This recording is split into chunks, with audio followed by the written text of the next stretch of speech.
நம்ம Ashwin sweets and snacks export பண்றதுக்கு 7373041434 மற்றும் www.ashwinsweets.com கான்டாக்ட் பண்ணுங்க. காவிரி பாசன மாவட்டங்கள் மற்றும் கடலூர் மாவட்டத்தில் நிலவும் உர தட்டுப்பாட்டால் விவசாயிகள் கடுமையாக பாதிக்கப்பட்டுள்ளதால் அரசு பற்றாக்குறையை போக்க போர்க்கால அடிப்படையில் நடவடிக்கை எடுக்க வேண்டும் என்று அன்புமணி வலியுறுத்தியுள்ளார்.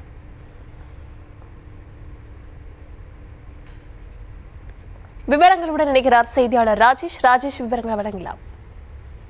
ரட்சினி வணக்கம். காவிரி பாசன மாவட்டங்களில் உரம் தட்டுப்பாடு ஏற்பட்டிருப்பதாகவும் தமிழக அரசு தேவையான நடவடிக்கை எடுக்க வேண்டும் எனவும் பாமக தலைவர் அன்புமணி ராமதாஸ் அறிக்கை ஒன்றை வெளியிட்டிருக்கிறார்.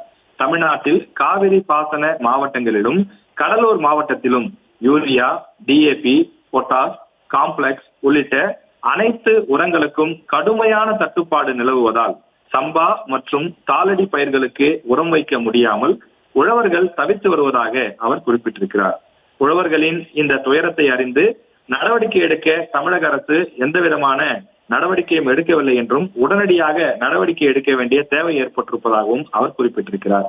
குறிப்பாக வேளாண் கூட்டுறவு சங்கங்கள் உள்ளிட்ட அனைத்து கூட்டுறவு அமைப்புகளின் பணியாளர்களும் ஊதிய உயர்வு உள்ளிட்ட 25 அம்ச கோரிக்கைகளை வலியுறுத்தி அவர்கள் போராட்டத்தில் ஈடுபட்டு வருகிறார்கள். அதனால் கூட்டுறவு சங்கங்கள் மூலம் உரம் வழங்கப்படாததால் நிலைமை இன்னும் மோசமாகி இருப்பதாக அவர் குறிப்பிட்டிருக்கிறார். தனியார் கடைகளிலும் கூட உர தட்டுப்பாடு நீடிப்பதாகவும் கிடைக்கும் சில கடைகளிலும் கூட 300 ரூபாய் மதிப்பிற்கக்கூடிய ஒரு யூரியா மூட்டையுடன் 200 ரூபாய் மதிப்பிற்கக்கூடிய சத்து குருணை கட்டாயம் வாங்க வேண்டும் என்று அந்த தனியார் கடைக்காரர்கள் விவசாயிகளை கட்டாயப்படுத்துகிறார்கள். அதன் காரணமாக ஒரு மூட்டை யூரியாவை வாங்குவதற்கு அவர்கள் 500 முதல் 600 ரூபாய் செலவு செய்ய வேண்டிய தேவை ஏற்பட்டிருக்கிறது. இது விவசாயிகளுக்கு கடுமையான மன உளைச்சலை ஏற்படுத்தியிருப்பதாக அன்புமணி ராமதாஸ் குறிப்பிட்டிருக்கிறார். ஒரு மாநிலத்தில் உர தட்டுப்பாடு ஏற்படும் போது உடனடியாக நடவடிக்கை எடுக்க வேண்டியது அந்த மாநில அரசின் கடமை. எனவே தமிழக அரசு உடனடியாக விவசாயிகளுடைய இந்த துயரத்தை போக்குவதற்கு தேவையான நடவடிக்கையை எடுக்க வேண்டும் எனவும் அவர் கேட்டுக்கொண்டிருக்கிறார். விவசாயிகள் இந்த உர தட்டுப்பாட்டால் கடுமையாக பாதிக்கப்பட்டிருப்பதாகவும் சம்பா தாளடி பயிர்கள் மோசமாக பாதிக்கப்படும் நிலை ஏற்பட்டிருப்பதாகவும் இந்த அறிக்கையிலே புள்ளி விவரங்களோடு பாமக தலைவர் அன்புமணி குறிப்பிட்டிருக்கிறார். தமிழக அரசு விரைவாக தமிழ்நாடு முழுவதும் உர தட்டுப்பாட்டை போக்குவதற்கான நடவடிக்கை எடுக்க வேண்டும் எனவும் அவர் வலியுறுத்தியிருக்கிறார்.